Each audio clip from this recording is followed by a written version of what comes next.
Alors, je m'appelle Angélique Aldeguer, j'ai 24 ans, j'ai un master d'anglais en recherche en études anglophones et j'ai eu mon diplôme en 2015 et depuis j'ai commencé un petit peu à travailler. Sinon, j'ai donc fait un stage de 3 mois et je fais super bien les quiches au fromage.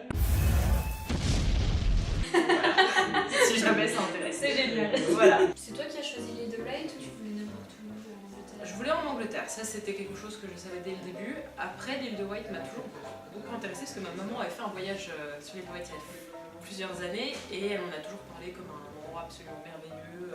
C'est super beau, il y a des super plages, les gens sont gentils. Et du coup, c'était à la hauteur de tes attentes? Ouais, même plus que ça, ouais, c'est incroyable. C'est une île que très peu de gens connaissent au final. Quand on pense à l'Angleterre, on pense surtout à Londres.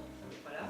Mais c'est une île qui vaut vraiment le détour, qui est absolument splendide. Visuellement, c'est incroyable, il y a des super paysages et les gens sont très très gentils. Donc j'étais triste de quitter l'île de Wight. Du coup, ton stage, il consistait en quoi? J'ai fait un stage dans un musée qui se trouvait dans un château médiéval. Et le musée, donc c'est le Carisbrooke Castle Museum. J'ai fait un stage qui était un petit peu touche à touche, j'étais un peu le MacGyver de l'équipe. Comme c'est dans un château qui est extrêmement visité, ils avaient besoin de quelqu'un pour un peu faire tout, donc j'ai fait de tout, j'ai fait beaucoup de conservation. Donc j'ai appris à nettoyer le tableau, à nettoyer de l'argenterie, comment on fait des collections, à écrire des panneaux pour les collections, etc.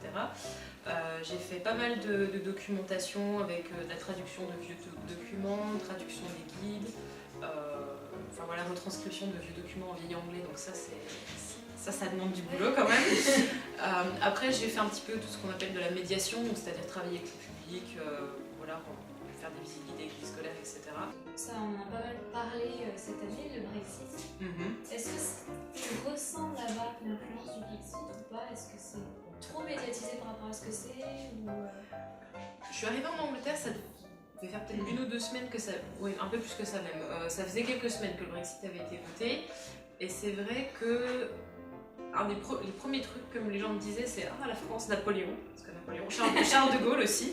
Et ensuite, c'était « Ah, on est désolé pour le Brexit ». Beaucoup de gens s'excusaient pour le Brexit, alors que bon, ils n'ont pas à s'excuser auprès de moi, ils n'ont pas de compte à rendre.